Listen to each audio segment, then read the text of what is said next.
Halo semua, balik lagi bersama gue Theo. Hari ini gue akan ngomongin soal pertandingan tadi malam, Everton lawan West Brom dan Leeds lawan Fulham. Ini adalah dua pertandingan yang menurut gue sangat seru ya. Satu skor 5-2, satu skor 4-3. Gue akan bahas secara singkat soal pertandingan Everton lawan West Bromwich Albion. Menurut gue Everton ini mainnya itu sangat bagus ya kemarin. Pertahanannya akurat, tetapi ada tetapi. Kipernya itu tuh si Jordan Pickford itu melakukan kesalahan blunder yang hampir fatal dalam free kick. Harusnya tuh save seperti itu harusnya udah bisa ditangkis untuk selevel Pickford. Setelah itu pemain Everton yang bernama Dominic Calvert-Lewin ini bermain sangat bagus. Dia mencetak hat-trick dalam pertandingan itu. Dan pemain yang berperan penting dalam pertandingan itu adalah James Rodriguez. Dia diposisikan sebagai right winger. Dan dalam posisi itu James itu bisa mencetak gol, habis itu dia bisa bikin assist yang banyak. Akurasi tembakannya itu 100%. Bahkan nih, dalam pertandingan itu, Everton aja bisa menguasai bola 72%, shot on targetnya itu mereka dapat 17. Sedangkan West Bromwich Albion itu cuma 6. Shot on targetnya aja kalah jauh. Banyakkan Everton dari 7 dibandingkan dengan 4. Passes-passesnya ini itu beda-beda banget. Sedangkan akurasinya Everton itu 90%, sedangkan West Brom ini cuma 76%. Dan James Rodriguez ini yang gue bilang ini, dia punya pas accuracy-nya itu 100, almost 100% kalau nggak salah. Jadinya dan dia mencetak gol untuk pada pertandingan keduanya bersama Everton, dan itu semua di bawah asuhannya Ancelotti. Dan ini ada insiden yang menarik nih dalam pertandingan West Brom ini nih.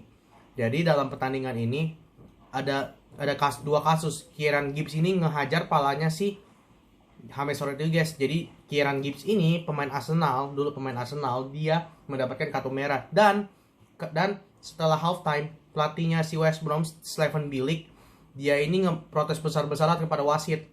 Jadinya ya udah kartu merah. Dengan dua kasus ini West Brom sempat down. Itu kelihatan setelah dia mencetak gol 2-2. Dari 2-2 bisa jadi 5-2. Yaudah, setelah itu gue akan bahas pertandingan selanjutnya. Ini pertandingan yang papan bawah ya, Leeds United sama Fulham. Tapi ini menurut gue pertandingan yang bagus, karena Leeds United ini dilatih oleh seorang yang bernama Bielsa.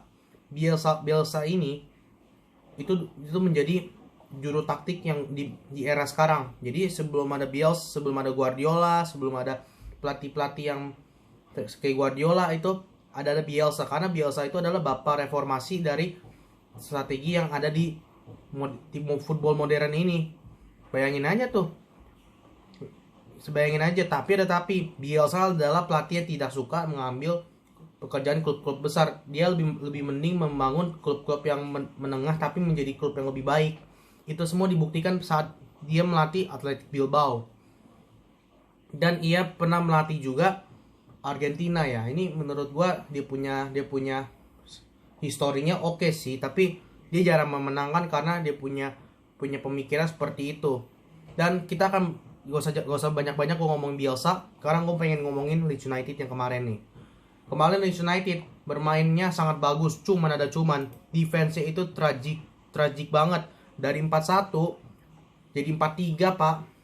4-3. Dan shotnya ini nih, dan Fulham ini gak diem doang. Fulham itu dia juga nyerang juga. Makanya di babak kedua Fulham mainnya gila-gilaan. Menurut statistik ya, Fulham ini menciptakan 14 shot on target dan 10 shot untuk si Leeds United. Dan kelihatan banget tuh Leeds United itu mainnya berantakan saat menit-menit terakhir. Posisinya juga Fulham ini posisinya nggak kalah jauh sama Leeds, cuma beda 2%. Sedangkan jumlah passingnya juga kurang gak jauh beda. Tetapi passing akurasinya si Fulham itu lebih bagus daripada Leeds United secara menyeluruh. Tapi Fulham aja mainnya lebih kasar karena mereka tahu mereka dalam tekanan besar. Kartu kuningnya juga lebih banyak. Tetapi mereka tuh bisa bermain lebih bagus di babak kedua, tapi belum beruntung aja belum bisa golin. Corner yang diciptakan oleh Leeds United ini lebih banyak daripada corner daripada Fulham. Dan menurut saya yang pemain yang bagus di pertandingan ini tuh si Helder Costa ini yang bagus memang. Dan seorang bernama Mitrovic. Karena Mitrovic ini bisa banyak kesempatan tapi banyak yang gagal juga. Ada satu kesempatan di mana kalau nggak salah Bamford atau apa gitu, dia harusnya itu nggak egois. Kalau dia nggak egois bisa gol itu di menit 50 atau 60 saya lupa.